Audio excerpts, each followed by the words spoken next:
Une histoire populaire des États-Unis, chapitre 22. La résistance ignorée. Traduit de l'anglais par Frédéric Coton. Au début des années 1990, un collaborateur du magazine New Republic, commentant favorablement dans les colonnes du New York Times un livre sur l'influence d'éléments dangereusement antipatriotiques au sein de la communauté intellectuelle américaine, informait ses lecteurs sur l'existence d'une culture d'opposition permanente aux États-Unis. Cette culture existait en effet. En dépit du consensus bipartisan de Washington, qui limitait les possibilités de réforme et permettait au capitalisme et au militarisme de se maintenir, et à une poignée d'individus d'accaparer richesse et pouvoir, des millions d'Américains, voire des dizaines de millions, refusaient activement ou silencieusement de rentrer dans le rang. Leur activisme fut très largement ignoré par les médias. Ce sont pourtant eux qui formaient cette culture d'opposition permanente. Le Parti démocrate, soucieux de l'opinion de ces Américains dont il dépendait à chaque élection, lui portait une attention forcément limitée par un souci de servir les intérêts économiques privés. De même, le réformisme social des démocrates butait sur la dépendance générale du système vis-à-vis du complexe militaro-industriel américain.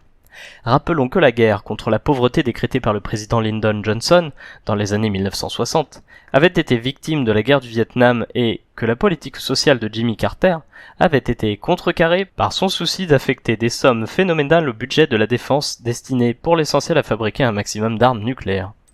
Durant les années Carter, un mouvement modeste mais résolu contre l'armement nucléaire se développa. Ses initiateurs étaient ces mêmes chrétiens pacifistes qui s'étaient déjà distingués pendant la guerre du Vietnam. On retrouvait parmi eux l'ancien prêtre Philip Berrigan et sa femme, Elizabeth McAllister, une ancienne religieuse. Les membres de ce groupe étaient continuellement arrêtés à la suite d'actes non violents, pénétrer dans des secteurs interdits, par exemple, ou verser leur sang sur les symboles de la machine de guerre américaine, au cours de manifestations antinucléaires devant le Pentagone et la Maison-Blanche. En 1980, des délégations de militants pacifistes venus de tout le pays multiplièrent les manifestations devant le Pentagone. Plus d'1 millier d'individus furent alors arrêtés pour désobéissance civile passive. En septembre de la même année, Philip Berrigan, son frère Daniel, père jésuite et poète, Molly Rush, mère de 6 enfants, et Anne Montgomery, religieuse et travailleuse sociale auprès des jeunes fugueurs et des prostituées de Manhattan, réussirent à s'introduire, avec 4 de leurs amis, dans l'usine de la General Electric de King of Prussia, en Pennsylvanie, qui produisait des ogives nucléaires. Ils endommagèrent à coups de masse 2 têtes nucléaires et versèrent leur sang sur les missiles, les plans et les bureaux. Arrêtés et condamnés à plusieurs années d'emprisonnement, ils déclarèrent qu'ils voulaient illustrer un propos de la Bible qui préconisait de changer les épées en socs de charrue. Ils soulignèrent la part énorme des impôts affectés à la production d'armement, disant « La General Electric fonctionne quotidiennement 3 millions de dollars sur le trésor public, un formidable vol à l'égard des pauvres. » Avant le procès de ceux qu'on appela les 8 à la charrue, Daniel Berrigan écrivit dans le Catholic Worker « Je ne suis pas en mesure de dire ce qu'il adviendra de tout cela, si nous serons entendus par d'autres qui répondront à notre appel, petit à petit ou rapidement, ou si nous ne réussirons pas à les entraîner.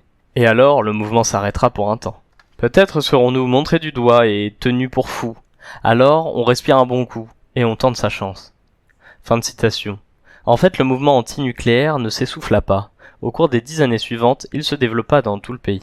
La petite poignée d'hommes et de femmes qui se faisaient emprisonner volontairement, afin que d'autres s'arrêtent un instant pour réfléchir, entraîna finalement derrière elle des millions d'Américains effrayés à l'idée d'un possible holocauste nucléaire et révoltés par les milliards de dollars affectés à la production d'armement, alors même que certaines personnes manquaient du plus strict nécessaire. Même les jurés, issus de la classe moyenne de Pennsylvanie, qui condamnèrent Berrigan et ses camarades manifestèrent une étonnante sympathie pour leur cause. L'un d'entre eux, Michael DeRosa, déclara à un journaliste « Je n'ai jamais pensé qu'il désirait vraiment commettre un crime. Il voulait simplement protester. » Un autre juré, Mary Ann Ingram, avoua que le jury avait discuté de cela. « En fait, on ne voulait pas vraiment les condamner pour quoi que ce soit, mais nous avons dû le faire quand même parce que le juge répétait qu'il fallait obéir à la loi. Ces gens ne sont pas des criminels, ils essaient de faire quelque chose de bien pour leur pays. Mais le juge nous a dit que la question du nucléaire n'était pas le sujet. » Fermez les guillemets. Le budget militaire colossal voulu par Reagan provoqua, bien entendu, un mouvement d'ampleur nationale contre les armes nucléaires. Lors des élections qui le portèrent à la présidence en 1980, des référendums locaux furent organisés dans 3 districts de l'ouest du Massachusetts. Ils interrogeaient les électeurs sur la possibilité d'un accord américano-soviétique sur le gel de l'arme nucléaire et leur demandaient si le Congrès devrait consacrer une part du budget de l'armée à des usages civils. Deux groupes pacifistes travaillèrent pendant des mois sur cette campagne. Tous les districts répondirent par l'affirmative aux deux questions, y compris ceux qui votèrent ensuite pour Reagan. Entre 1978 et 1981, des référendums de même nature, organisés à San Francisco, à Berkeley, à Oakland, à Madison et à Détroit, obtinrent des résultats semblables. Les femmes étaient aux avant-postes de ce mouvement. Randall Forsberg, jeune spécialiste des armes nucléaires, créa un conseil pour le gel des armements nucléaires, dont le programme, un gel américano-soviétique de la production de nouvelles armes nucléaires, fut distribué dans tout le pays. Peu après l'élection de Reagan à la présidence, 2000 femmes se réunirent à Washington pour marcher sur le Pentagone. Elles formèrent un gigantesque cercle autour du bâtiment, en se tenant par la main et par des écharpes. 140 d'entre elles furent arrêtées pour avoir bloqué l'accès au Pentagone. Un petit groupe de médecins organisa des réunions un peu partout afin d'expliquer aux citoyens les effets d'une guerre nucléaire sur la santé. Ils formaient le noyau des Physicians for Social Responsibility. Hélène Caldicott, la présidente du groupe, en était la responsable la plus célèbre et la plus éloquente. Au cours d'une réunion publique, Howard Hyatt, doyen de l'école de santé publique de Harvard, fit une description dramatique des conséquences de l'explosion d'une bombe nucléaire de 20 mégatonnes larguée sur la ville de Boston. 2 millions de personnes en mourraient certainement. Les survivants seraient brûlés, rendus aveugles ou handicapés. En cas de guerre nucléaire, que ferait-on des 25 millions de brûlés graves, sachant que le pays ne pouvait faire face qu'à 200 cas de ce type? Au début de l'administration Reagan, la majorité des évêques catholiques américains, réunis en synode, se déclarèrent contre l'usage de l'arme nucléaire. En novembre 1981, la question du nucléaire fit l'objet de 151 rassemblements sur les campus universitaires. Le même mois, à Boston, lors d'élections locales, une résolution réclamant l'augmentation des fonds fédéraux affectés aux programmes sociaux par le biais d'une réduction des budgets destinés à la fabrication d'armes nucléaires et aux programmes d'intervention militaire à l'étranger, l'emporta à la majorité, dans les 22 quartiers de la ville, y compris chez les ouvriers noirs et blancs. Le 12 juin 1982, la plus grande manifestation politique de l'histoire du pays eut lieu au Central Park de New York. Près d'1 million de gens s'y retrouvèrent pour affirmer leur volonté de mettre fin à la course aux armements. Certains scientifiques qui avaient travaillé sur la bombe atomique rejoignirent ce mouvement en plein essor. George Kistiakowsky, professeur de chimie à Harvard qui avait travaillé sur la première bombe atomique et était ensuite devenu le conseiller scientifique du président Eisenhower, fut l'un des porte-parole du mouvement pour le désarmement. Ses derniers propos publics, avant qu'il ne décède du cancer à l'âge de 82 ans, furent reproduits dans l'éditorial du Bulletin of Atomic Scientists de décembre 1982. On cite « C'est un mourant qui vous parle. Laissez tomber les systèmes. Le temps nous est compté avant que le monde n'explose. Concentrez-vous plutôt sur le rassemblement de tous ceux qui pensent, comme vous, en un grand mouvement en faveur de la paix tel qu'il n'en a jamais existé auparavant. » Fin de citation. Au printemps 1983, l'idée du gel des armements nucléaires avait été acceptée par 368 villes et conseils de comtés à travers le pays, par 444 assemblées municipales, par 17 parlements d'État et par la Chambre des représentants. Un sondage de l'Institut Harris indiquait alors que 79% de la population souhaitait un accord américano-soviétique sur le gel des armements nucléaires. Selon un sondage de l'Institut Gallup, 60% des chrétiens évangélistes, près de 40 millions d'individus, pourtant plutôt conservateurs et partisans de Reagan, étaient favorables au gel des armements nucléaires. Un an après le grand rassemblement de Central Park, on comptait environ 3000 groupes pacifistes aux États-Unis. De plus, le refus du nucléaire trouvait un écho dans le domaine de la culture. Livres, magazines, théâtre, films. Le livre de Jonathan Schell, Contre la course aux armements, The Fate of the Earth, devient un best-seller national. Un documentaire sur la course aux armements réalisé au Canada fut interdit d'antenne par l'administration Reagan, mais une cour fédérale ordonna que l'interdiction soit levée. En moins de 3 ans, un retournement radical s'était opéré dans l'opinion publique. À l'époque de l'élection de Reagan, le patriotisme était très fort, exacerbé par les crises récentes des otages détenus en Iran et de l'invasion soviétique en Afghanistan. Une enquête du Centre de recherche sur l'opinion publique de l'Université de Chicago avait révélé que seuls 12% des individus interrogés pensaient que les dépenses américaines en armement étaient excessives. Lorsque ce centre fit un nouveau sondage au printemps 1982, le chiffre était passé à 32%. Un an après, un sondage commandé par le New York Times et CBS News indiquait qu'il atteignait désormais 48%. Le mouvement pacifiste exprimait également son refus de l'incorporation.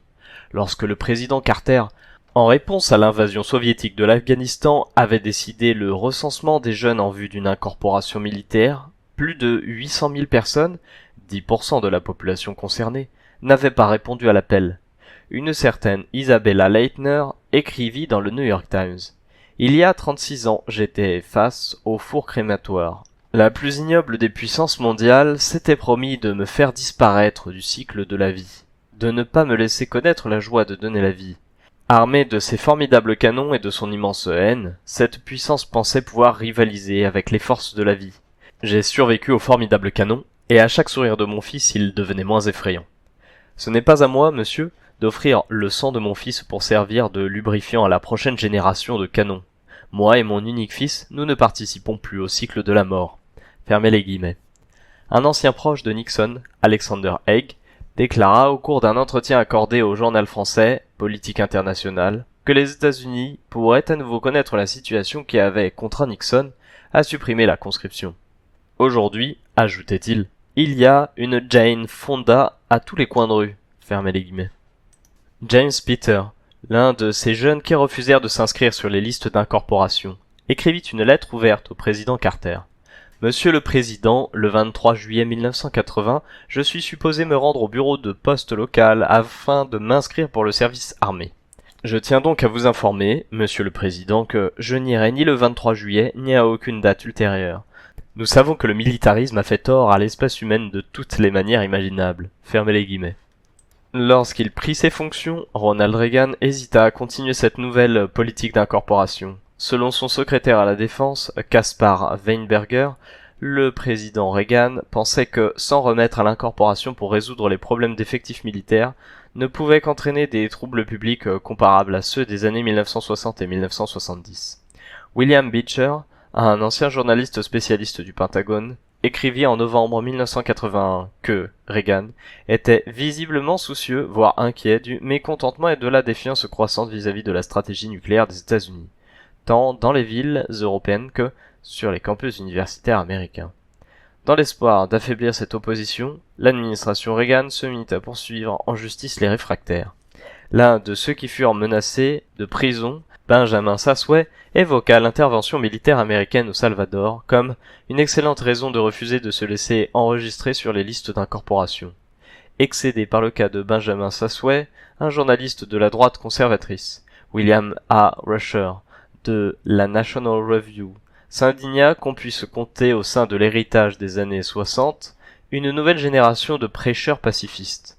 Il dit « Il est presque certain qu'un professeur, voire plusieurs professeurs, a appris à Benjamin Sasway à considérer la société américaine comme un ennemi cynique, exploiteur et matérialiste du progrès humain. La génération des manifestants du Vietnam entre aujourd'hui dans la trentaine, et ceux qui sont devenus universitaires se sont d'ores et déjà infiltrés dans les facultés, les lycées, les collèges de notre pays. Quelle pitié que notre jurisprudence ne nous autorise pas à atteindre et à châtier les véritables responsables de cette mentalité destructrice. » Fermez les guillemets.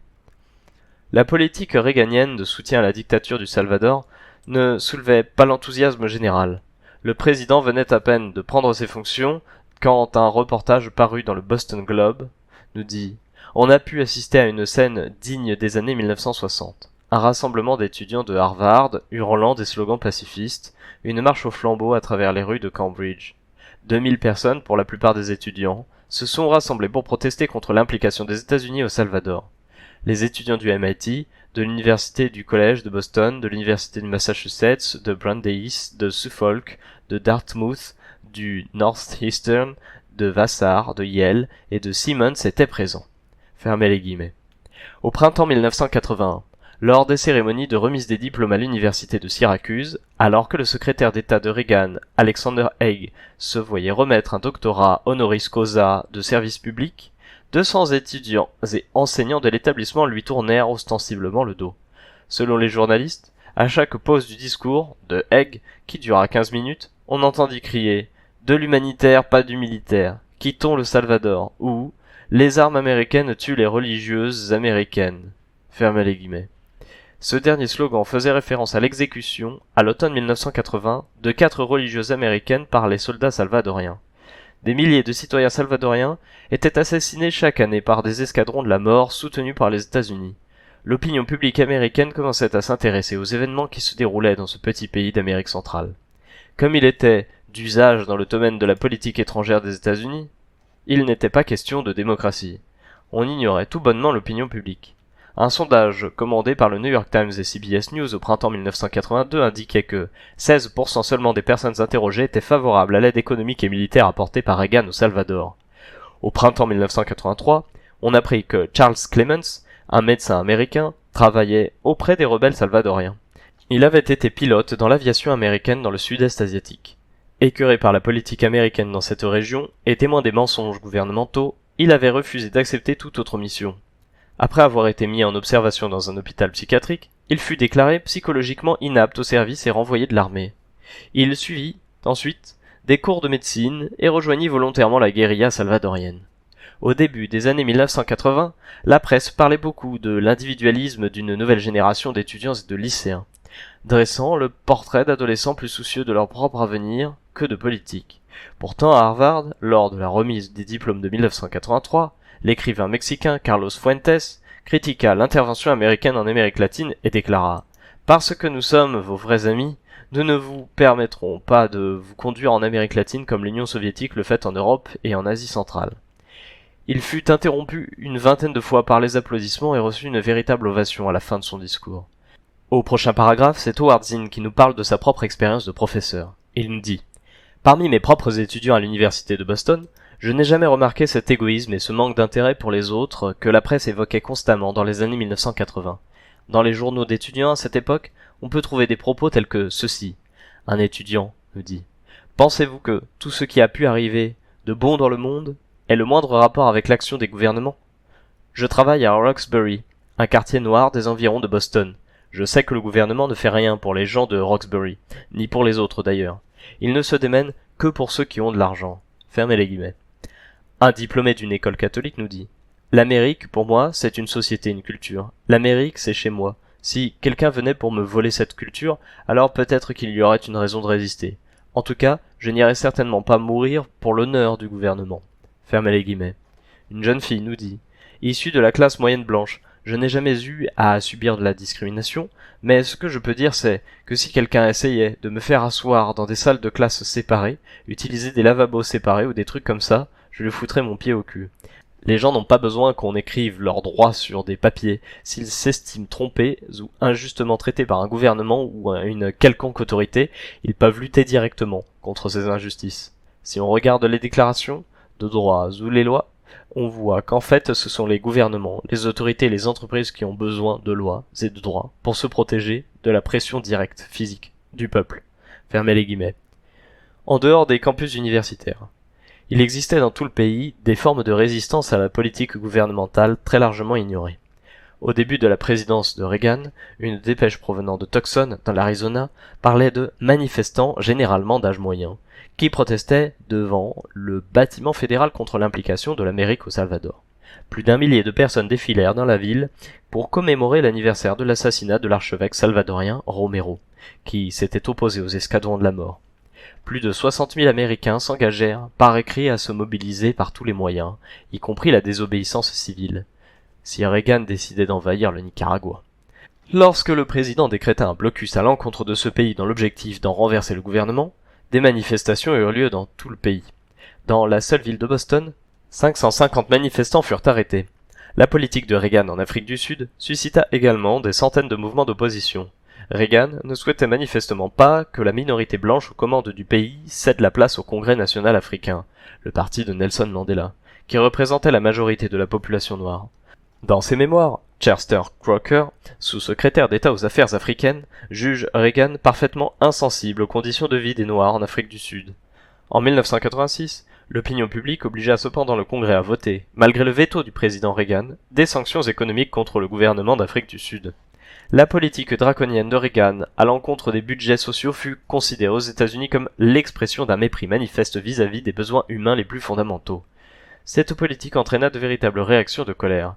Au printemps et à l'été 1980, les habitants de l'est de Boston descendirent dans les rues. Pendant 55 jours, les artères principales de la ville ainsi que le Summer Tunnel furent bloquées aux heures de pointe afin de protester contre les coupes pratiquées dans les budgets affectés aux pompiers, à la police et à l'éducation.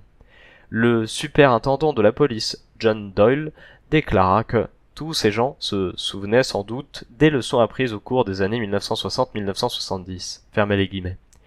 Le Boston Globe indiquait que les manifestants de l'Est de Boston étaient pour la plupart d'âge moyen, issus des classes moyennes et ouvrières, et reconnaissait n'avoir jamais manifesté pour quoi que ce soit auparavant. Fermez les guillemets. À l'automne 1982, l'agence United Press International écrivait « Révoltés par les licenciements économiques, les diminutions de salaire et l'insécurité de l'emploi, de nombreux instituteurs avaient décrété une grève nationale. La grève des instituteurs qui a touché la semaine dernière 7 États, du Rhode Island à Washington, a laissé près de 300 000 élèves à la porte des établissements scolaires. » Fermez les guillemets. Sous prétexte que l'art véritablement digne de ce nom serait toujours soutenu par le mécénat privé, l'administration Reagan réduisit également les subventions destinées au milieu artistique. À New York, bien que 200 personnalités du spectacle aient manifesté, défilé, lu des pièces, chanté des chansons et refusé d'obéir aux ordres de dispersion donnés par la police, 2 théâtres historiques de Broadway furent rasés afin de permettre l'édification d'un hôtel de luxe de 50 étages. À cette occasion, la police arrêta même de nombreuses vedettes, parmi lesquelles l'acteur Richard Gere. À propos de certains événements ayant eu lieu pendant la première semaine du mois de janvier 1983, David Neaton du Boston Globe écrivit « Quelque chose se prépare dans ce pays qui n'augure rien de bon pour ceux qui, à Washington, feignent de l'ignorer. Les gens sont passés de l'inquiétude à la colère et expriment leur frustration en mettant à l'épreuve les forces de l'ordre. » Fin de citation. Il dressait ensuite une liste d'exemples. Au début de 1983, lorsqu'un professeur d'informatique de 50 ans, leader d'une grève d'enseignants à Little Washington, en Pennsylvanie, fut envoyé en prison, 2000 personnes manifestèrent devant le bâtiment pour exprimer leur soutien. La Post-Gazette de Pittsburgh qualifiait ce rassemblement de plus important rassemblement protestataire dans le comté de Washington depuis la révolte du whisky en 1794. Dans la région de Pittsburgh, lorsqu'on décida la vente des biens hypothéqués de petits patrons d'entreprises en faillite ou au chômage technique, 60 manifestants firent irruption dans la salle du tribunal pour protester. Le shérif du comté d'Allegheny, Eugene Kuhn, interrompit la procédure. La mise en vente, pour de semblables raisons, d'une exploitation céréalière de 128 hectares à Springfield dans le Colorado fut également interrompue par 200 fermiers en colère que seuls les gaz lacrymogènes et les matraques réussirent à disperser. Lors d'un déplacement de Reagan à Pittsburgh en avril 1983, une foule de 3000 personnes composée en grande partie de chômeurs de la sidérurgie manifesta son mécontentement devant son hôtel, et sous une pluie battante.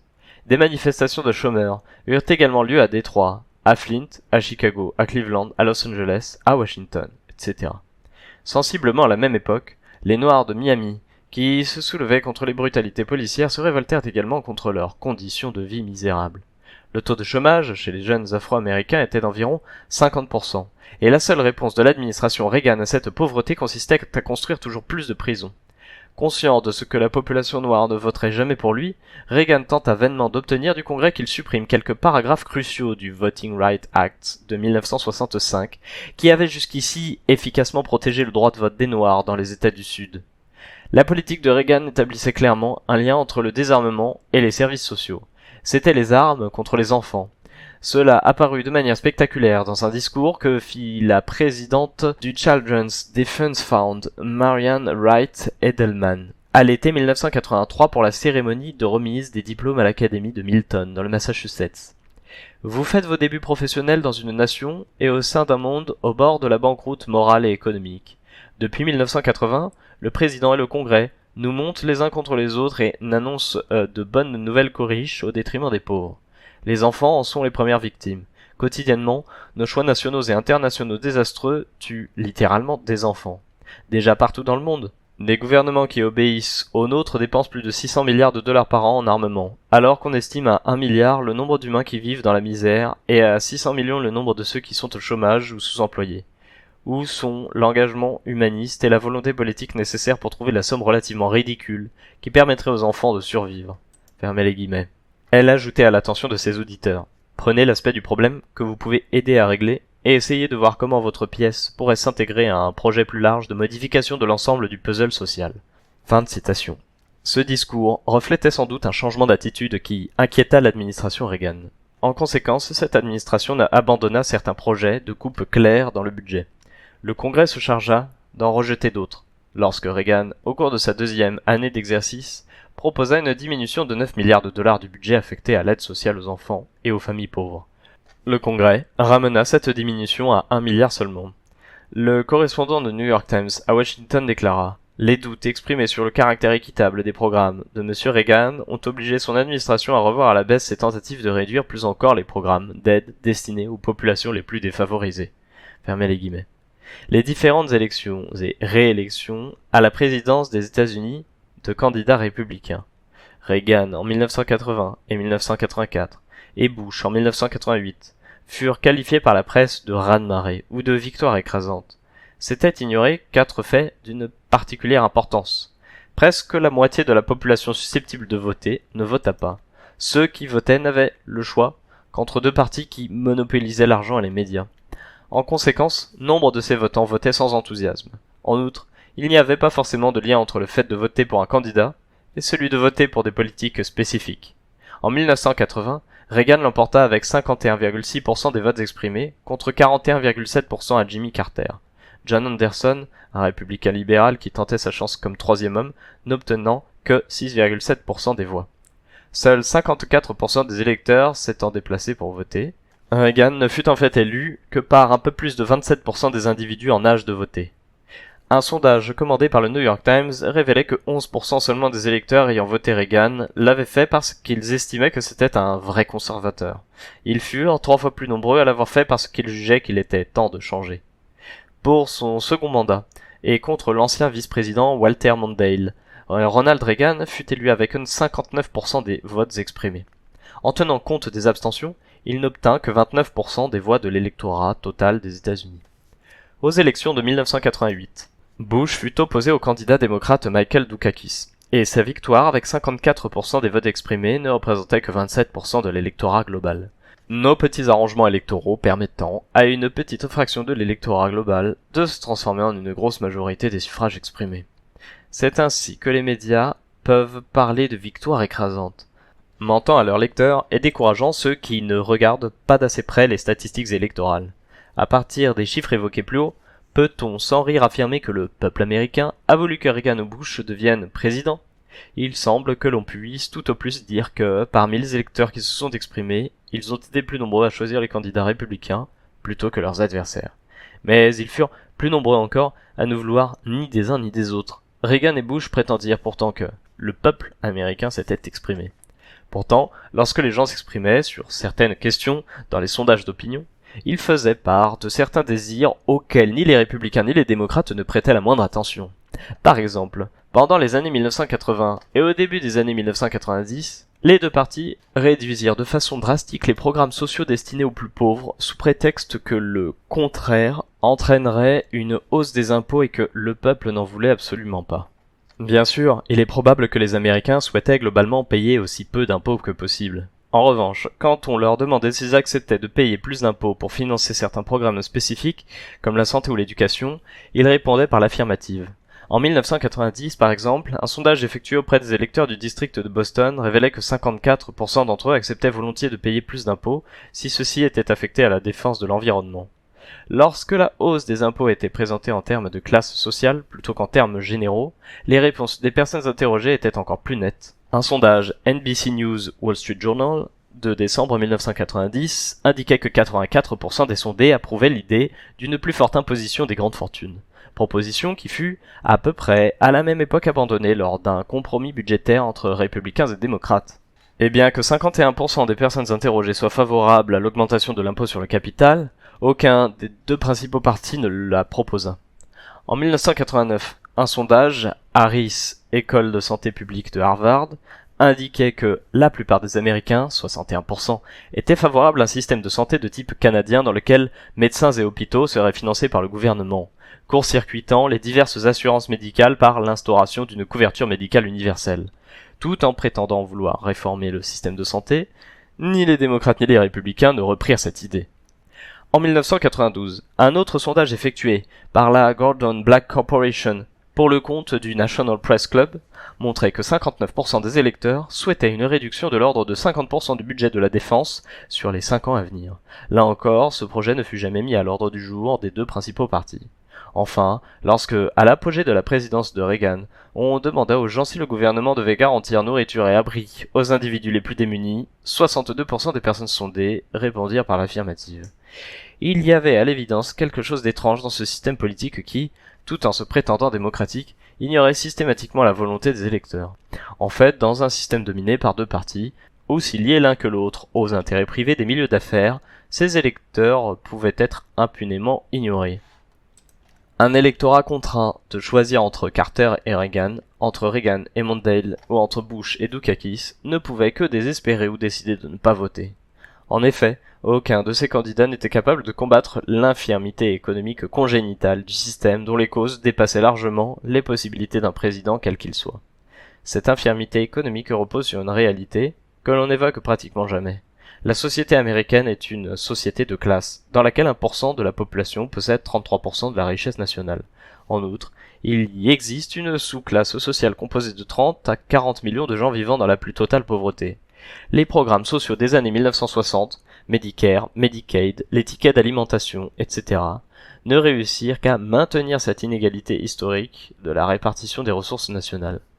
Même si les démocrates semblaient plus enclins que les républicains à venir en aide aux plus pauvres, ils furent incapables, ou plutôt peu soucieux, de s'attaquer à un système économique fondé sur la préséance des intérêts privés sur les besoins fondamentaux de l'être humain. S'il n'y eut pas de mouvement d'ampleur nationale en faveur du changement radical de type de société, comme il pouvait en exister en Europe de l'Ouest, au Canada ou en Nouvelle-Zélande, on pouvait néanmoins observer de très nombreux signes de désaffection, entendre des voix protestataires et constater, partout dans le pays, l'existence de mouvements locaux qui exprimaient un profond ressentiment et exigeaient la disparition de certaines injustices. La Citizens Clearinghouse for Hazardous Waste de Washington D.C., par exemple, fut fondée au début de l'administration Reagan par une militante et femme au foyer, Lois Gibbs, pour apporter de l'aide à 8000 mouvements locaux à travers les États-Unis. L'un de ces mouvements, dans l'Oregon, entama avec succès une série de poursuites judiciaires contre l'Agence de protection de l'environnement afin de les contraindre à se pencher sur la qualité plus que douteuse des eaux dans le bassin de retenue de Bull Run, aux environs de Portland. À Seabrook, dans le New Hampshire, de très nombreuses manifestations avaient été organisées durant plusieurs années contre une centrale nucléaire que les habitants des environs considéraient comme un danger pour eux-mêmes et leurs familles. Entre 1977 et 1989, plus de 3500 manifestants avaient été arrêtés. Confrontée à de graves problèmes financiers et à toutes ces manifestations, la centrale finit par fermer ses portes. La crainte des accidents nucléaires fut augmentée par les terribles événements de 3 Mile Island en Pennsylvanie en 1979 et par la catastrophe particulièrement effroyable de Tchernobyl en 1986. Tous ces événements frappèrent de plein fouet l'industrie atomique autrefois si florissante. En 1994, la Tennessee Valley Authority interrompit la construction de 3 centrales nucléaires, événement que le New York Times qualifia de notice nécrologique pour l'actuelle génération des réacteurs nucléaires américains. À Minneapolis, dans le Minnesota, des milliers de gens manifestaient tous les ans contre les contrats militaires pharaoniques passés avec Honeywell Corporation. Plus de 1800 manifestants furent arrêtés entre 1982 et 1988. Ceux qui comparaissaient devant les tribunaux pour désobéissance civile se retrouvaient bien souvent face à des jurys plutôt indulgents qui les acquittaient. Comme si ces citoyens ordinaires comprenaient parfaitement que ces accusés ayant bel et bien enfreint la loi l'avaient fait pour une bonne cause. En 1984, les citoyens de l'État du Vermont, les 44 de Winooski, refusèrent de quitter l'antichambre du bureau d'un sénateur dont ils contestaient le vote en faveur des livraisons d'armes aux Contras au Nicaragua. Ils furent arrêtés. Lors de leur procès, le juge les traita avec bienveillance et le jury les acquitta. Quelque temps après, un groupe d'individus parmi lesquels l'activiste Abby Hoffman et Amy Carter, la propre fille de l'ex-président Carter, comparurent pour avoir bloqué l'accès de l'université du Massachusetts aux recruteurs de la CIA. Ils appelèrent comme témoins de la défense d'anciens agents de la CIA qui confirmèrent que l'agence était bien impliquée dans des opérations illégales et meurtrières un peu partout à travers le monde. Eux aussi furent acquittés. L'un des jurés du procès, une infirmière, concéda, plus tard, qu'elle n'était auparavant pas très au fait des activités de la CIA. Elle dit « J'ai été scandalisée. En fait, j'étais fière de ces étudiants. » Un autre juré estima que tout ça était très instructif. Le procureur déclara « S'il y a une leçon à en tirer, c'est que, ce jury étant composé de représentants de la classe moyenne, le verdict prouve que cette classe moyenne rejette les pratiques habituelles de la CIA. » Fin de citation. Dans le Sud, bien qu'il n'y eût plus de grands mouvements comparables à ceux des droits civiques dans les années 1960, on comptait néanmoins des centaines de groupes locaux rassemblant des pauvres, blancs et noirs confondus.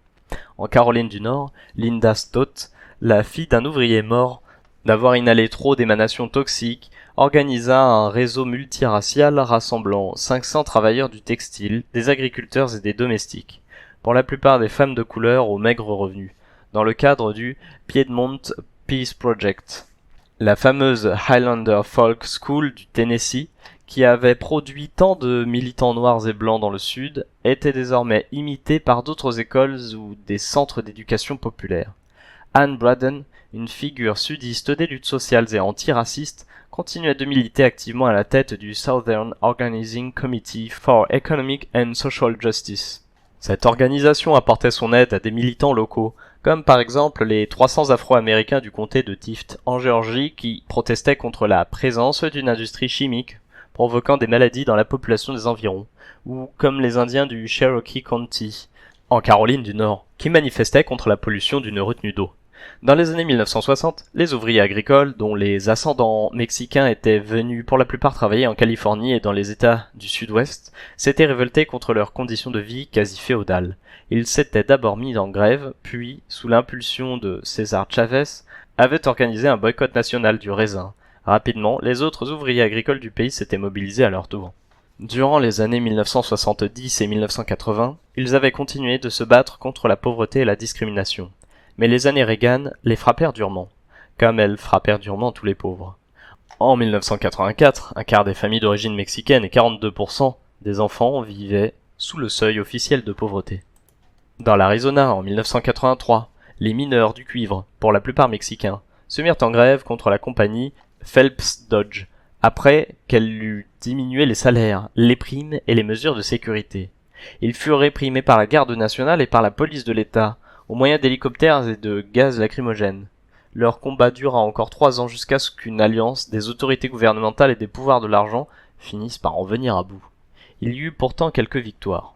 En 1985, 1700 ouvriers des conserveries de Watsonville, en Californie, des Mexicaines pour l'essentiel, se mirent en grève et réussirent à imposer une convention syndicale et des services de santé. En 1990, des ouvriers de San Antonio, qui avaient été licenciés de l'usine fabriquant des jeans pour Lévi-Strauss, après sa délocalisation au Costa Rica, appelèrent au boycott des produits Lévi-Strauss, organisèrent une grève de la faim et obtinrent finalement des concessions de la part de la direction. Les militants et militantes originaires d'Amérique latine luttèrent tout au long des années 1980 et 1990 pour obtenir de meilleures conditions de travail. Le droit de représentation dans les gouvernements locaux, le droit au logement et le droit à un enseignement bilingue dans les écoles. Ignorés des médias, ils lancèrent une dynamique en faveur des radios bilingues. En 1991, il existait 14 radios communautaires dans le pays, dont 12 stations bilingues. Au Nouveau-Mexique, les Latinos se battirent pour leurs terres et pour l'eau contre des spéculateurs fonciers qui voulaient les expulser des terrains sur lesquels ils vivaient depuis des décennies. En 1988, après quelques affrontements violents, des militants latinos organisèrent l'occupation armée des terrains. Ils édifièrent des abris pour se protéger des attaques et reçurent le soutien d'autres communautés du sud-ouest américain. La justice trancha finalement en leur faveur. Le taux anormal des cancers chez les ouvriers agricoles de Californie inquiétait la communauté d'origine mexicaine.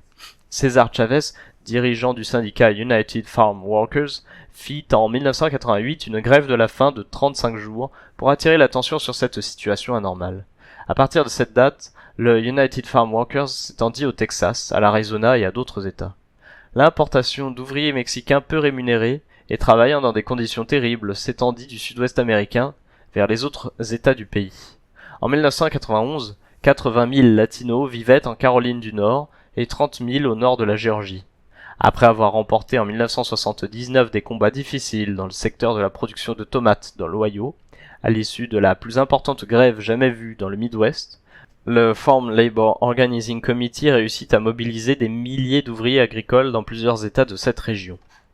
Comme la population originaire d'Amérique latine continuait de croître régulièrement, elle égala bientôt les 12% de la population afro-américaine et marqua de son empreinte la culture américaine.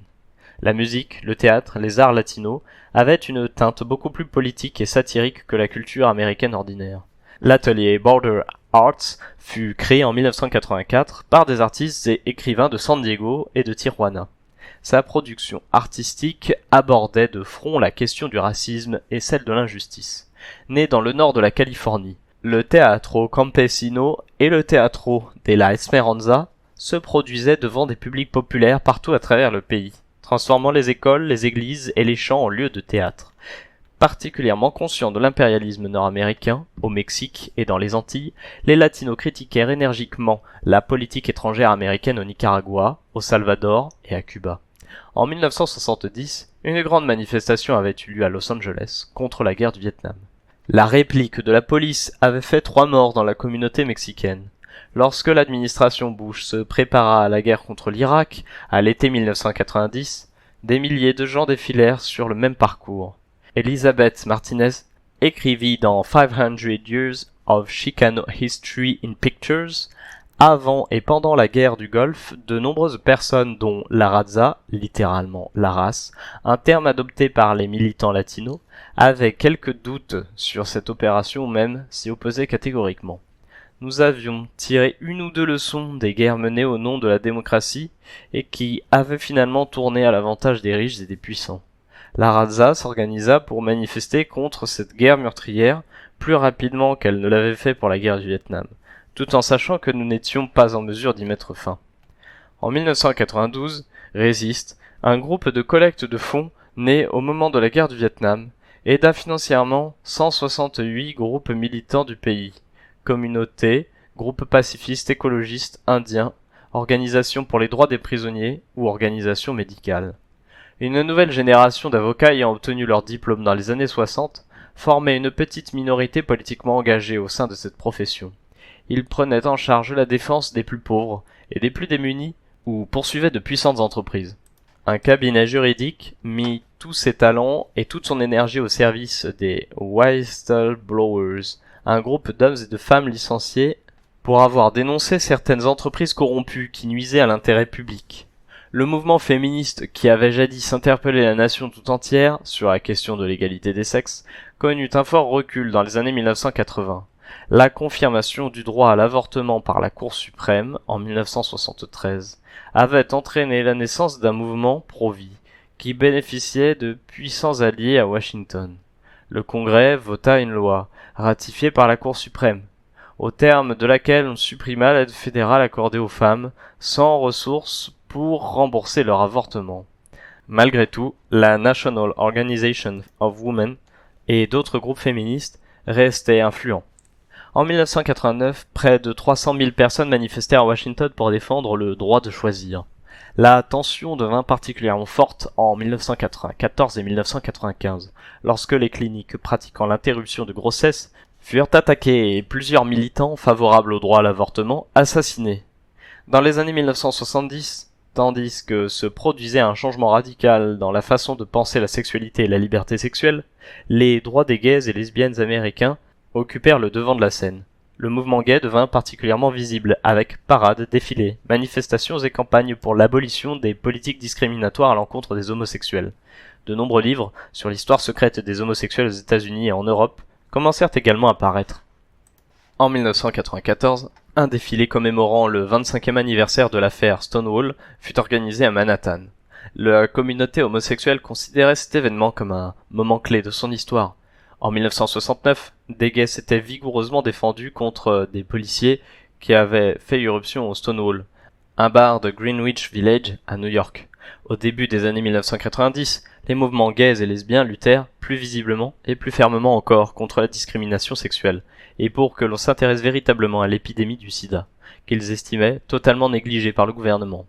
À Rochester, dans l'État de New York, Le mouvement gay obtint des résultats spectaculaires en faisant interdire l'entrée d'une école de district aux recruteurs de l'armée parce que le département à la défense menait une politique de discrimination à l'encontre des soldats homosexuels. Dans les années 1980 et 1990, le mouvement ouvrier fut singulièrement affaibli par le déclin général de l'activité industrielle, par les délocalisations des entreprises vers d'autres pays, et par l'hostilité de l'administration Reagan et de ses représentants au National Labor Relations Board.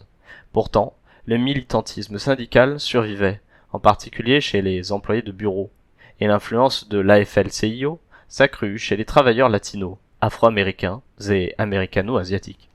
Dans les vieux syndicats figés, la base se mit à ruer dans les brancards. En 1991, la direction notoirement corrompue du syndicat des camionneurs fut proprement éjectée par un vote de censure. La nouvelle direction devint rapidement une force importante à Washington, et tenta même d'organiser des coalitions politiques indépendantes des deux principaux partis. Mais globalement, le mouvement syndical, extraordinairement diminué, luttait surtout pour sa survie. Contre les pouvoirs écrasants des milieux d'affaires et des autorités gouvernementales, l'esprit de résistance s'exprimait essentiellement, en ce début des années 1990, par des actes de courage et de défi au niveau local.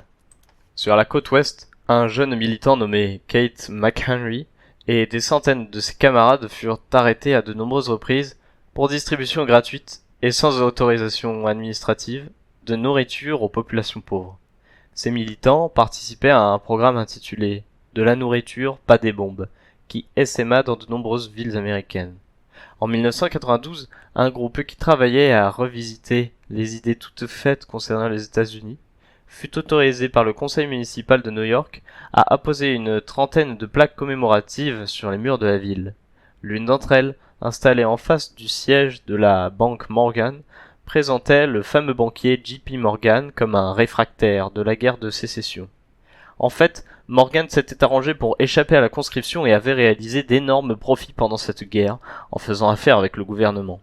Une autre de ces plaques, installée près de la bourse de New York, représentait un homme en train de se suicider et était sous-titré « Bienfait du libre-échange sauvage ». La méfiance généralisée vis-à-vis du gouvernement pendant la guerre du Vietnam, le scandale du Watergate, les révélations sur les activités antidémocratiques du FBI et de la CIA avaient entraîné certaines démissions et une critique ouverte de la part de fonctionnaires gouvernementaux. Un certain nombre d'anciens responsables de la CIA la quittèrent et publièrent des livres très critiques sur ses agissements. John Stockwell, qui avait dirigé les opérations de l'agence en Angola, démissionna puis écrivit un livre qui révélait certains aspects des activités de l'agence et donna des conférences à travers le pays sur son expérience personnelle. L'historien et ancien expert auprès de la CIA, David McMichael, témoigna devant les tribunaux en faveur de gens qui avaient manifesté contre la politique des États-Unis en Amérique centrale. Jack Ryan, agent du FBI pendant 21 ans, fut licencié après avoir refusé d'infiltrer les groupes pacifistes. Ses droits à la retraite furent supprimés, et il dut même vivre quelque temps dans une structure d'accueil pour sans-abri. Dans les années 1980 et 1990, la guerre du Vietnam, pourtant finie depuis 1975, revenait régulièrement sur le devant de la scène. Certains de ceux qui avaient été impliqués dans les troubles de l'époque opérèrent même des revirements spectaculaires. John Wall, par exemple, le procureur qui avait poursuivi le docteur Benjamin Spock et 4 autres citoyens bostoniens pour s'être opposés à l'incorporation, apparut en 1994 à un dîner donné en mémoire des accusés et déclara que ce procès avait totalement changé sa façon de penser. Plus stupéfiant encore fut la déclaration de Charles Hutto, l'un des soldats américains qui avait participé au massacre de My Lai, au cours duquel une compagnie de soldats américains avait exécuté par centaines les femmes et les enfants d'un petit village vietnamien. Dans un entretien accordé dans les années 1980, Hutto déclara « J'avais 19 ans à l'époque, et on m'avait toujours dit de faire ce que les adultes me disaient de faire. Aujourd'hui, je dirais à mes enfants d'y aller, si le gouvernement le leur demandait, de servir leur pays, mais d'utiliser tout de même leur propre jugement quand il le faut, de rejeter l'autorité et d'en appeler à leur propre conscience. J'aurais voulu que quelqu'un m'ait dit ça avant que j'aille au Vietnam. Je ne savais pas, à présent, je pense qu'un truc comme la guerre, ça ne devrait pas exister parce que ça chamboule tout dans la tête d'un homme. » Fermez les guillemets. Cet héritage de la guerre du Vietnam, ce sentiment partagé par de très nombreux Américains, qu'il s'agissait d'une terrible tragédie, d'une guerre qui n'aurait jamais dû avoir lieu, a empoisonné l'existence des administrations Reagan et Bush dans leur volonté d'accroître toujours plus la domination américaine sur l'ensemble du monde. En 1985, alors que George Bush était vice-président, l'ancien secrétaire à la Défense, James Schlesinger, avait prévenu le comité sénatorial des affaires étrangères que la guerre du Vietnam avait complètement bouleversé le comportement des Américains et provoqué une fracture dans le classique consensus politique au sujet des affaires étrangères. Bush était bien décidé à venir à bout de ce qu'on appelle le syndrome du Vietnam, c'est-à-dire la réticence du peuple américain à partir en guerre au premier signal des décideurs. Aussi se lança-t-il dans cette attaque aérienne contre l'Irak à la mi-janvier 1991 avec des forces disproportionnées, de manière à ce que la guerre soit la plus courte possible et que les mouvements pacifistes nationaux n'aient pas le temps de s'organiser. Les signes avant-coureurs de la résurgence de ces mouvements étaient déjà patents au cours des mois qui précédèrent la guerre. Pour la fête de Halloween, 600 étudiants avaient défilé dans les rues de Missoula, dans le Montana, en criant « Plutôt crever que d'y aller ». La une du Shreveport Journal de Louisiane annonçait que les sondages étaient favorables à une opération militaire, mais le reste de l'article reconnaissait que si 42% des Américains interrogés souhaitaient que l'on se prépare à l'usage de la force, 41% proposaient pour leur part d'attendre et de voir venir. Le 11 novembre 1990, à Boston, un défilé d'anciens combattants fut accompagné par un groupe appelé les Vétérans pour la paix, brandissant des pancartes « Plus jamais de Vietnam » ou « Pétrole et sang ne se mélangent pas, vive la paix ». Le Boston Globe indiquait que les manifestants avaient été accueillis par des applaudissements respectueux et même, à certains moments, par des manifestations ostensibles de soutien de la part des spectateurs. Si la plupart des anciens du Vietnam étaient favorables à la guerre du Golfe, il existait néanmoins une importante minorité critique. Un sondage d'opinion indiquait que si 53% des ex-militaires auraient servi avec enthousiasme dans cette guerre, 37% d'entre eux rejetaient cette idée. Le plus célèbre des vétérans du Vietnam, Ron Kovic, l'auteur de Né un 4 juillet, fit un discours de 30 secondes à la télévision à l'époque où Bush commençait à envisager une guerre. Au cours de cet appel retransmis sur 200 stations de télévision dans près de 120 villes américaines, il demandait aux citoyens de se dresser et de hurler contre la guerre. Il ajoute: combien faudra-t-il encore de citoyens américains revenant chez eux dans un fauteuil roulant comme moi pour que nous comprenions enfin? Au mois de novembre 1990, des élèves du collège de Saint-Paul dans le Minnesota manifestèrent contre la guerre. La presse locale rapporta les faits en ces termes. Ce fut une manifestation pacifiste classique, avec des mères poussant leurs bébés dans des poussettes, des professeurs et des instituteurs portant des pancartes, des militants pacifistes couverts de symboles de paix, et des centaines d'étudiants venus d'une dizaine d'écoles chantant, battant la mesure et scandant « Hey, hey, ho, ho, on se battra pas pour un moco ». 10 jours avant les premiers bombardements, lors d'un conseil municipal à Boulder, dans le Colorado, en présence de 800 personnes, la question fut posée. Soutenez-vous la politique belliciste de Bush? Seules 4 personnes levèrent la main. À Santa Fe, dans le Nouveau-Mexique, quelques jours avant le début de la guerre, 4000 personnes bloquèrent une route à 4 voies pendant 1 heure pour exiger que la guerre n'ait pas lieu. Selon les témoins, cette manifestation dépassait de loin toutes celles qui avaient eu lieu dans la région à l'époque de la guerre du Vietnam. À la veille du conflit, 6000 personnes défilèrent pour la paix dans les rues d'Ann Arbor, dans le Michigan. Le soir même de la déclaration de guerre, 5000 personnes se rassemblèrent à San Francisco pour la dénoncer et former une chaîne humaine autour du bâtiment fédéral. La police dispersa les manifestants à coups de matraque, mais le conseil de la ville proclama que San Francisco serait un sanctuaire pour tous ceux qui, pour des raisons morales, éthiques ou religieuses, ne voudraient pas participer à cette guerre. Après le début des bombardements sur l'Irak, au plus fort de l'embrigadement de l'opinion publique, les sondages révélaient un très large soutien à l'action de George Bush. Cela dura pendant les 6 semaines de guerre. Mais cela reflétait-il fidèlement le sentiment réel des Américains concernant la guerre sur le long terme? Les sondages effectués avant le conflit indiquaient que l'opinion publique pouvait penser exercer une influence quelconque. Une fois la guerre commencée, et manifestement irréversible, une fois créée l'atmosphère de ferveur patriotique, le dirigeant de l'Église unifiée du Christ ne parlait-il pas du rythme régulier des tambours de guerre? Est-il surprenant alors qu'une grande majorité d'Américains ait soutenu l'opération militaire? Quoi qu'il en soit, même avec si peu de temps pour se mobiliser et avec une guerre si rapidement gagnée, il y eut des réactions d'opposition. Une minorité d'Américains, bien sûr, mais une minorité résolue avec des capacités de mobilisation évidentes. Comparé aux premiers mois de l'escalade militaire au Vietnam, le mouvement contre la guerre du Golfe s'étendit avec vigueur et une rapidité extraordinaire. Pendant la première semaine de guerre, alors que la majorité des Américains soutenaient clairement l'action du président Bush, des dizaines de milliers de personnes descendirent un peu partout dans les rues pour protester. À Athènes, dans l'Ohio, plus de 200 personnes furent arrêtées à la suite d'affrontements avec un groupe favorable à la guerre du Golfe. À Portland, dans le Maine, 500 autres défilèrent, arborant des brassards blancs et brandissant des feuilles blanches sur lesquelles on pouvait lire le fameux « Why » peint en rouge. À l'université de Géorgie, 70 étudiants pacifistes veillèrent toute une nuit. Au Parlement de cet État, la représentante Cynthia McKinnon critiqua les bombardements en Irak, provoquant la sortie, en signe de protestation, d'un certain nombre d'élus géorgiens. McKinnon tint bon, révélant ainsi qu'il y avait eu une certaine évolution dans les mentalités depuis l'époque où Julian Bond avait été exclu de cette même chambre pour y avoir critiqué la guerre du Vietnam. À Newton, dans le Massachusetts, 350 élèves d'un établissement scolaire se rendirent à l'hôtel de ville pour remettre au maire une pétition par laquelle ils exprimaient leur opposition à la guerre du Golfe. Nombreux furent ceux qui tentèrent de concilier leur opposition à la guerre et leur soutien aux soldats présents sur le terrain. Chez les étudiants, Carly Baker déclara « Nous ne pensons pas que verser le sang soit la bonne solution. Nous soutenons nos soldats et nous sommes fiers d'eux, mais nous ne voulons pas de cette guerre. » Fermez les guillemets. À Ada, dans l'Oklahoma, le jour même où l'université du centre-est de l'État parrainait 2 compagnies de la garde nationale, 2 jeunes femmes s'installèrent tranquillement au-dessus du porche d'entrée avec des pancartes exigeant « Enseigner la paix, pas la guerre ». L'une d'elles, Patricia Biggs, déclarait « Notre place n'est pas là-bas. Je ne pense pas qu'il s'agisse d'une question de justice ou de liberté.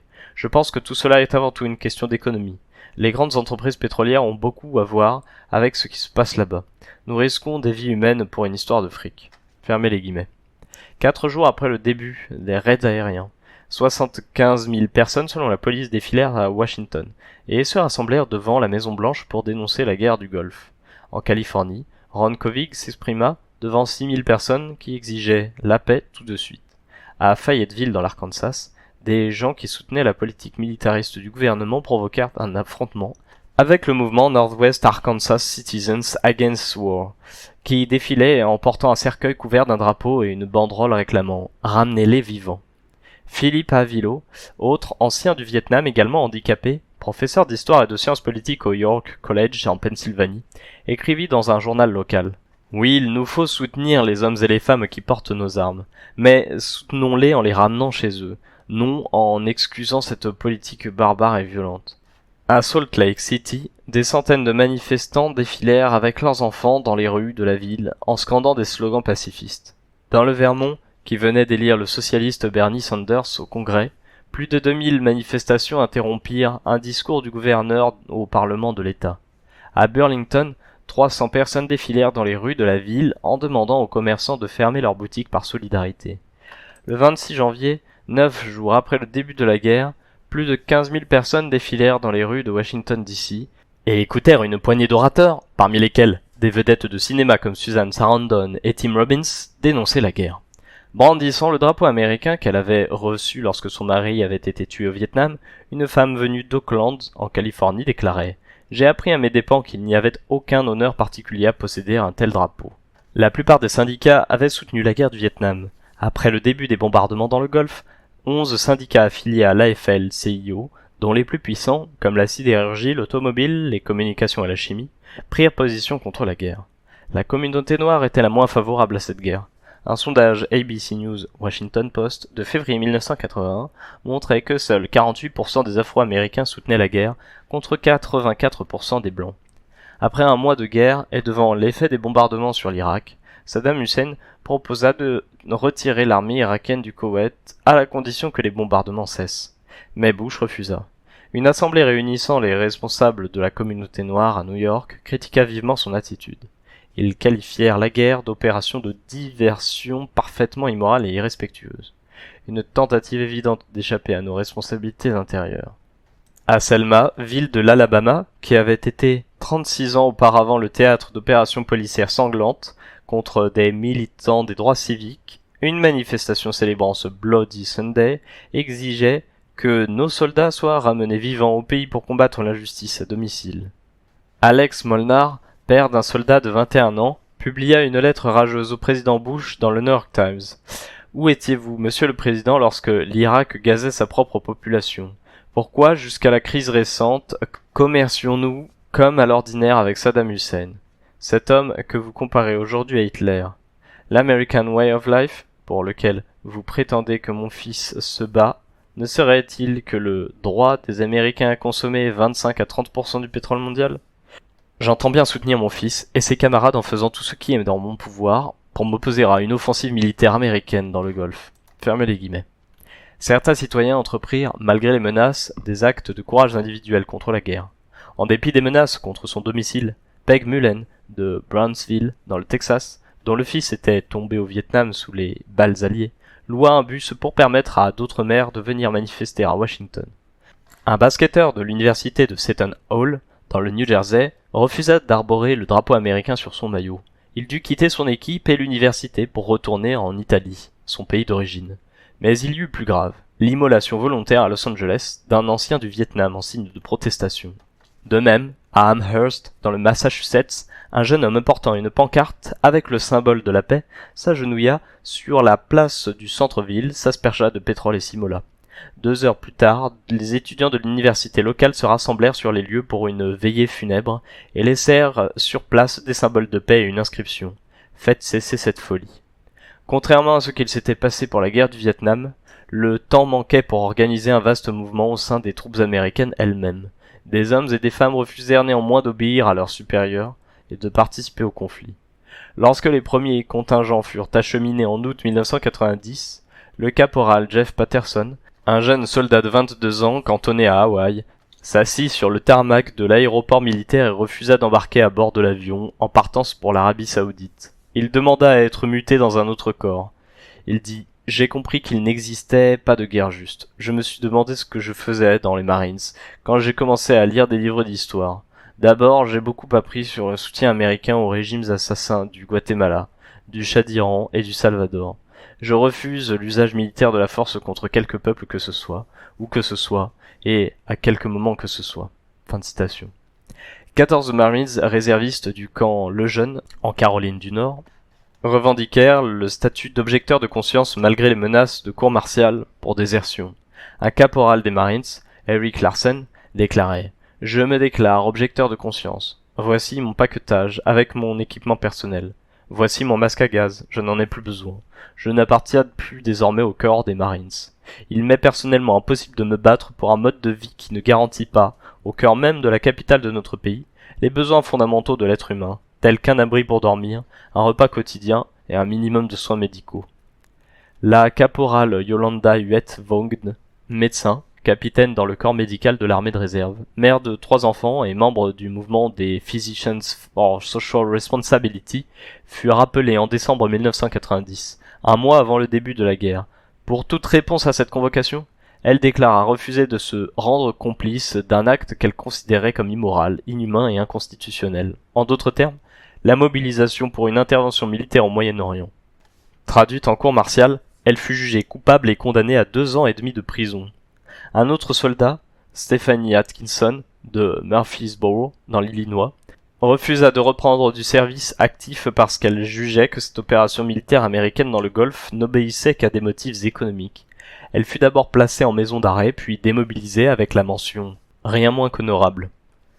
Harlow Ballard, un médecin militaire cantonné à Fort Devens, dans le Massachusetts, refusa de rejoindre l'Arabie Saoudite. Il dit « Je préférerais aller en prison que participer à cette guerre. Pour moi, il n'y a pas de guerre juste. » Fermez les guillemets. Plus d'1 millier de réservistes se revendiquèrent objecteurs de conscience. Parmi eux, Rob Calabro, un réserviste âgé de 23 ans. « Mon père m'a dit qu'il avait honte de moi. Il a crié que je le mettais dans une situation impossible. Mais je pense que tuer des gens est moralement condamnable. Je crois que je sers mieux mon pays en restant fidèle à ma conscience qu'en vivant dans le mensonge. » Pendant la guerre du Golfe, un réseau d'information nationale se mit en place pour dire ce que taisaient les principaux médias. Des journaux alternatifs paraissaient dans de nombreuses villes, plus d'1 centaine de radios communautaires, qui ne touchaient qu'une petite part de l'audience nationale, relayaient pourtant les seules analyses critiques de la guerre du Golfe. David Barsamian, astucieux journaliste d'une radio de Boulder, dans le Colorado, enregistra un discours tenu par Noam Chomsky à Harvard, une critique dévastatrice de la guerre. Il expédia ensuite la cassette à toutes les stations de radio communautaires du réseau, avides de points de vue se démarquant du discours officiel. 2 jeunes du New Jersey reproduisirent ensuite ce discours sous forme de brochures destinées à être photocopiées et les distribuèrent dans de nombreuses librairies du pays. Toute guerre, victorieuse, est immédiatement suivie d'un mouvement de doute au cours duquel, une fois la ferveur patriotique retombée, les citoyens font le point sur les pertes et les profits de l'opération. En février 1991, la fièvre belliqueuse atteignit son apogée. À ce moment-là, même confrontés au lourd bilan de la guerre, 17% seulement des personnes interrogées estimèrent que cela n'en valait pas la peine. 4 mois plus tard, en juin donc, ils étaient 30%. Au cours des mois qui suivirent, la popularité de Bush s'effondra suite à la dégradation économique du pays. En 1992, l'esprit belliqueux de la nation s'étant en quelque sorte évaporé, Bush subit une défaite électorale. Après la désintégration du bloc soviétique, en 1989, on discuta beaucoup aux États-Unis des dividendes de la paix et de l'opportunité de soustraire quelques milliards de dollars au budget militaire au bénéfice des programmes sociaux. La guerre du Golfe permit de clore ce débat. Un membre de l'administration Bush ne déclara-t-il pas au New York Times le 2 mars 1991 « Nous devons une fière chandelle à Saddam. Il nous a évité le débat sur les dividendes de la paix. » Le débat ne pouvait néanmoins être étouffé tant la nécessité sociale se faisait ressentir aux États-Unis. Immédiatement après la guerre, l'historienne Marilyn Young remarquait que les États-Unis pouvaient détruire les autoroutes irakiennes, mais pas entretenir le réseau routier américain, provoquer de terribles conditions sanitaires en Irak, mais sans garantir pour autant des soins médicaux à des millions d'Américains. Ils pouvaient également s'inquiéter du traitement réservé à la minorité kurde par les Irakiens, mais pas faire face au problème du racisme sur leur propre territoire, créer des sans-abri à l'étranger sans résoudre chez eux ce problème, engager 500 000 soldats dans une guerre contre la drogue à l'étranger, et renoncer à chercher le moyen de venir en aide aux millions de drogués américains. Finalement, il se pourrait que nous perdions la guerre après l'avoir gagnée. En 1992, avec la commémoration du 500e anniversaire de l'arrivée de Christophe Colomb, les limites de cette victoire militaire devinrent évidentes. 500 ans s'étaient écoulés depuis que Colomb et ses acolytes avaient entraîné la disparition de la population indigène d'Hispaniola. Au cours des siècles qui suivirent, les gouvernements américains successifs s'étaient engagés dans une politique systématique d'élimination des tribus indigènes, en progressant à travers le continent. Mais on assistait à présent à une réaction spectaculaire. Les Indiens, premiers habitants du territoire américain, étaient réapparus depuis les années 1960-1970. En 1992, ils furent rejoints par d'autres Américains dans leur dénonciation des commémorations de la découverte du continent par les Européens. Pour la première fois, il y eut des manifestations nationales de protestation contre la célébration d'un homme qui avait enlevé de force, réduit à l'esclavage, mutilé et assassiné ses indigènes, qu'il avait accueillis en lui offrant des présents et leur amitié. Les préparatifs commencèrent dans les deux camps. Des comités officiels nationaux et locaux avaient été mis sur pied avant même l'année de la commémoration. Les Indiens réagirent vivement. À l'été 1990, 350 d'entre eux, représentant toutes les ethnies du continent américain, se rencontrèrent à Quito, en Équateur, pour une première convention internationale des peuples indigènes d'Amérique, afin de se mobiliser contre la célébration de la conquête menée par Colomb. L'été suivant, à Davis, en Californie, plus d'une centaine d'Indiens se réunirent pour donner suite à la conférence de Quito.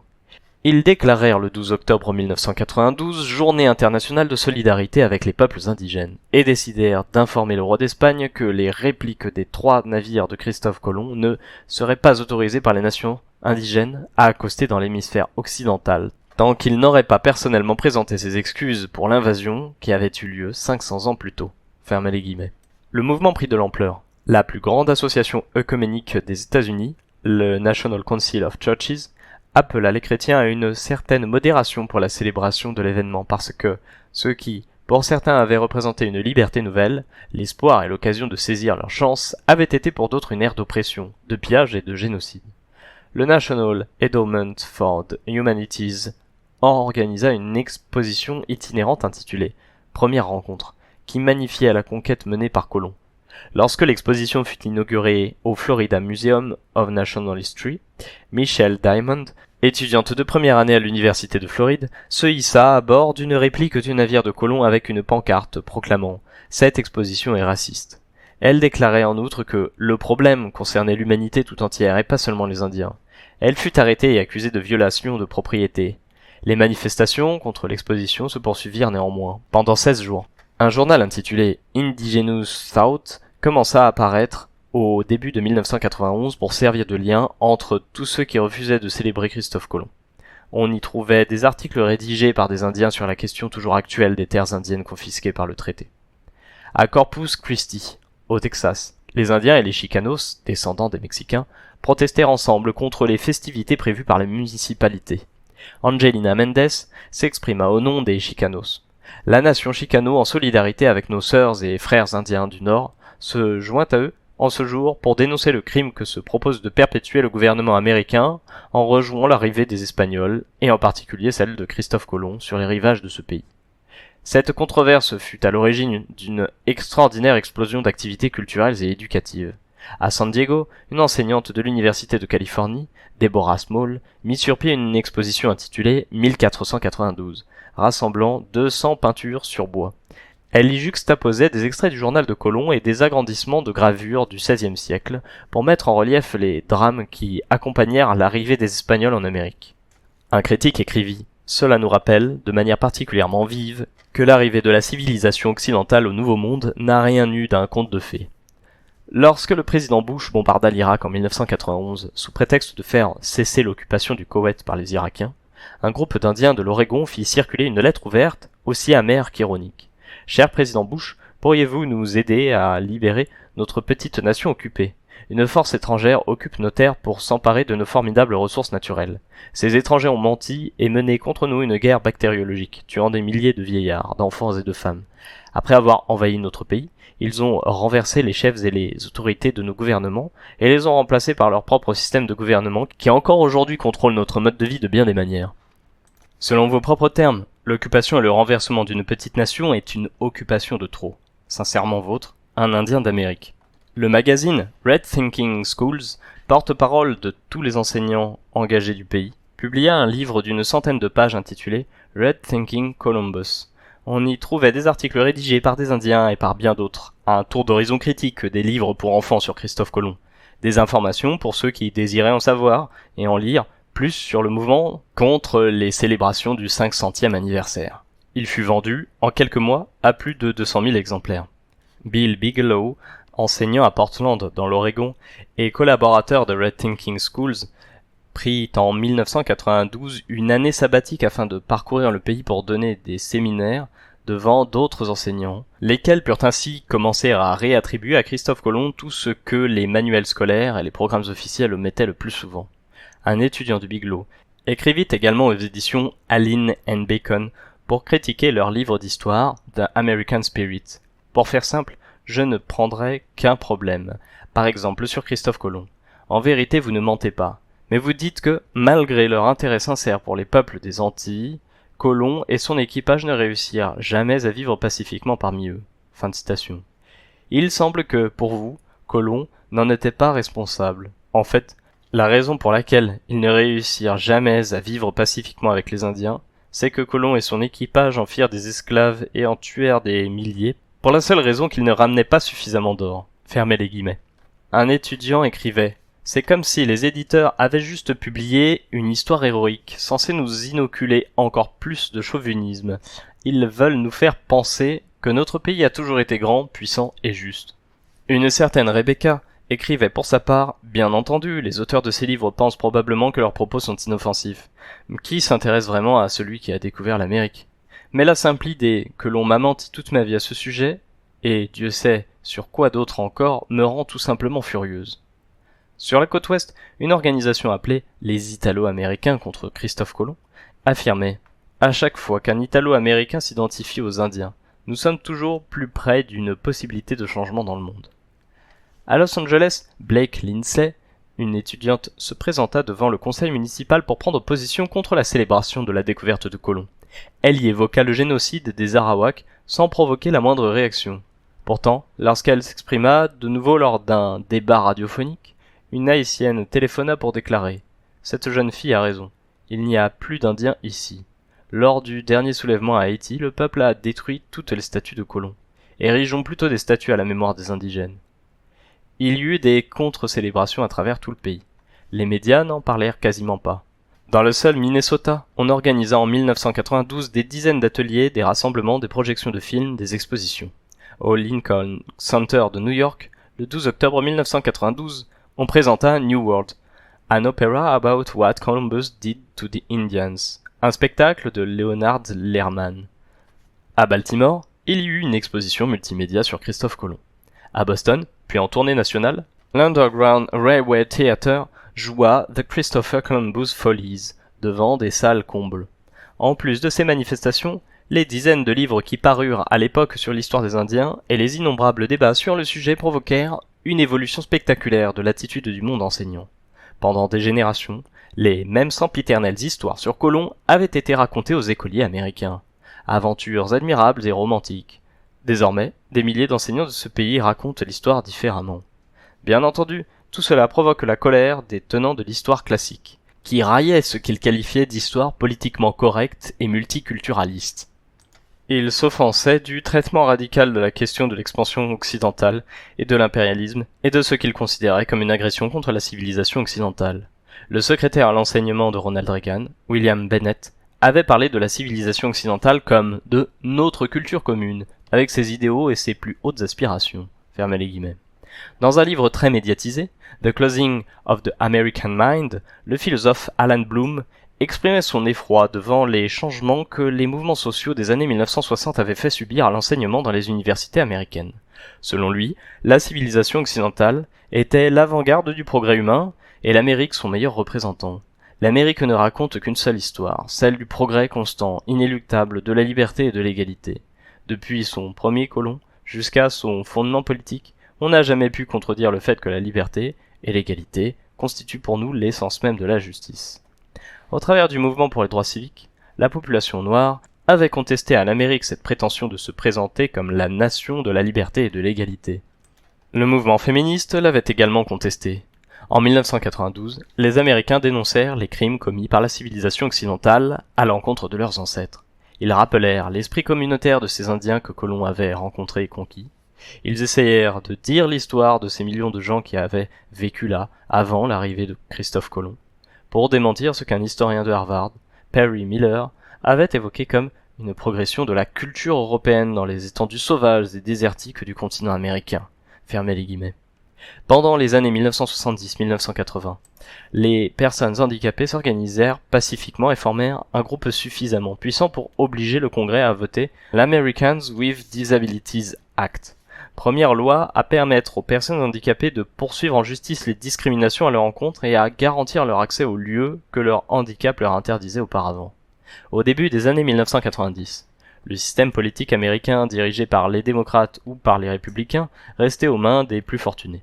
Les principaux canaux d'information étaient également contrôlés par les intérêts privés. Bien qu'aucun responsable politique important n'osât y faire allusion, le pays se partageait toujours entre une classe de gens extraordinairement riches et une importante partie de la population vivant dans la plus extrême pauvreté, séparée par une classe moyenne toujours sur le point de sombrer. Et pourtant, il existait toujours bel et bien, même si on n'en parlait jamais, ce que notre célèbre, mais fort inquiet journaliste avait qualifié de « culture d'opposition permanente », cette culture qui refusait de renoncer à son combat pour une société plus humaine et plus juste. Si l'Amérique pouvait garder un espoir, c'était bien dans cette volonté de ne pas baisser les bras. Fin du chapitre.